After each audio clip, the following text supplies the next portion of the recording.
खुशी का सुहाना सफ़र एपिसोड 26। जैसा कि पिछले एपिसोड में खुशी और दुबे जी खुशी के एडमिशन के लिए कॉलेज पहुंचते हैं और वहां उन्हें मोहित मिल जाता है। खुशी और दुबे जी के जाने के बाद मोहित अपने दोस्तों से खुशी को लेकर अपनी फीलिंग्स और प्यार का इजहार उनके सामने करता है। नमस्कार दोस्तों, मैं नम्रता शर्मा लेकर आई हूँ अपनी लिखी हुई कहानी जिसका नाम है खुशी का सुहाना सफ़र। उम्मीद करती हूँ कि आपका और मेरा ये सफ़र भी सुहाना रहेगा। अगर मेरी लिखी हुई कहानी आपको पसंद आए तो मेरी इस कहानी को लाइक करें और शेयर करें और चैनल को सब्सक्राइब करके मुझे अपना प्यार और सपोर्ट जरूर दें। धन्यवाद। अब आगे।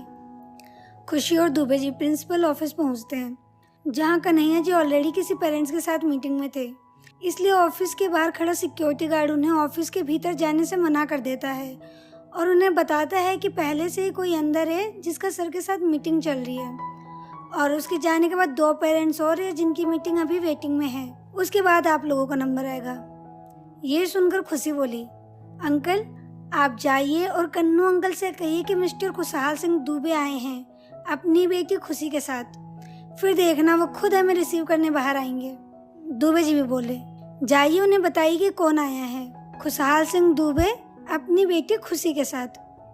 गार्ड ऑफिस के भीतर जाता है और कन्हैया जी को बताता है कि बाहर कोई मिस्टर खुशहाल दुबे आए हैं अपनी बेटी खुशी के साथ।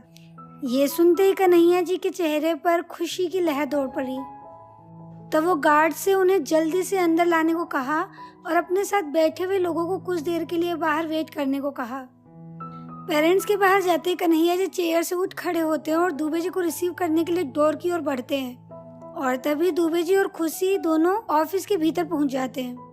उन दोनों को सामने देखकर कन्हैया जी खुश हो जाते हैं और ठहाके लगाते हुए दुबे जी के गले लग जाते हैं। खुशी भी कन्हैया जी के पैर छूकर उनको प्रणाम करती है और फिर कन्हैया जी उसके सर पर हाथ फेरकर उन्हें बैठने के लिए बोलते हैं। बैठने के बाद दुबे जी खुशी को कचौरी कन्हैया जी को देने के लिए बोलते हैं। खुशी वो पैकेज बैग से निकालकर कन्हैया जी को पकड़ा देती है और अपना बैग साइड में चेयर के नीचे रख देती है।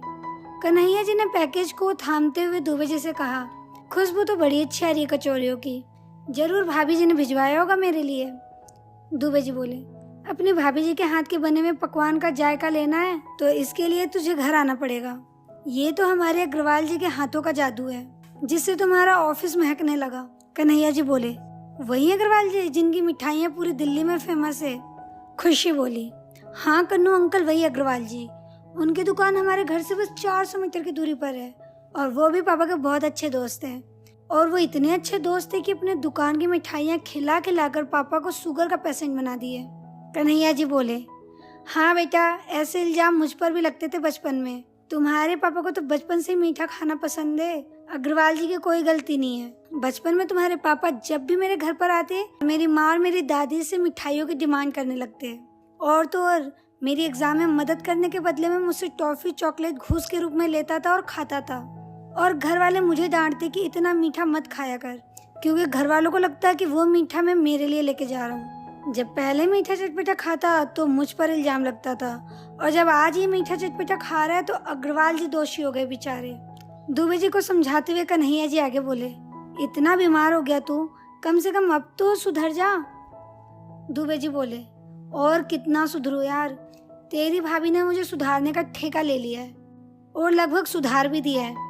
घर पे तो पाबंदी है ही, घर के बाहर दीपक को मेरा जासूस बनाकर मेरे पीछे छोड़ रखा है। इस मामले में कम से कम खुशी तो मेरे साथ थी, लेकिन अब ये भी अपनी माँ के साथ मिलकर मेरे साथ बगावत करने लगी है।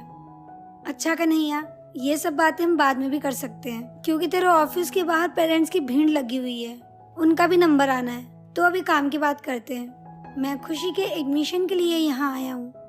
फोन पे ज्यादा बात हो नहीं पाई थी, सोचा था कि मिलकर के सारी बात सामने ही कर लेंगे। एक्चुअली खुशी टॉपर तो नहीं, लेकिन वो टेनिस की बहुत अच्छी प्लेयर है। आज तक इसने 13 मैच खेले हैं, एक मैच भी नहीं हारी। तो मैं चाहता हूँ कि स्पोर्ट्स कोटा में इसका एडमिशन हो जाए।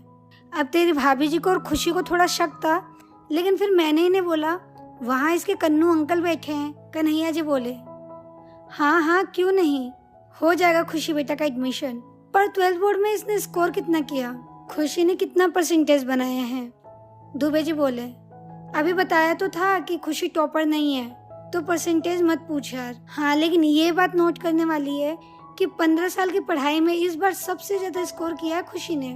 तो पूरी उम्मीद है कि अब आगे से भी ऐसे ही मन लगाकर पढ़ेगी और इससे भी ज्यादा नंबर अचीव करेगी। उसे बस खुद को साबित करने के लिए एक मौका चाहिए, जिसमें मुझे पता है तू मेरी पूरी पूरी मदद करेगा।